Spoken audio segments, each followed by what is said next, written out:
Struggling with your Ford Escape's AUX input? Hang tight, we've got you covered. First, check if the AUX cable is properly plugged into both your device and the car's AUX port. Sometimes a loose connection is all it takes to disrupt your tunes.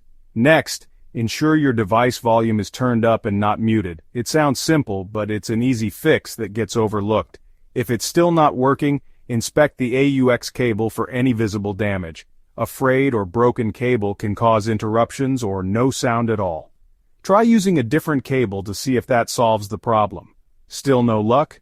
Restart your device and the car. This can reset the connection and clear any temporary glitches. Lastly, dive into your Ford Escape's settings. Make sure the AUX input isn't disabled or turned off. You can find this in the audio settings menu. If none of these steps work, you might be dealing with a deeper issue that needs professional help. But these quick checks often get things back on track.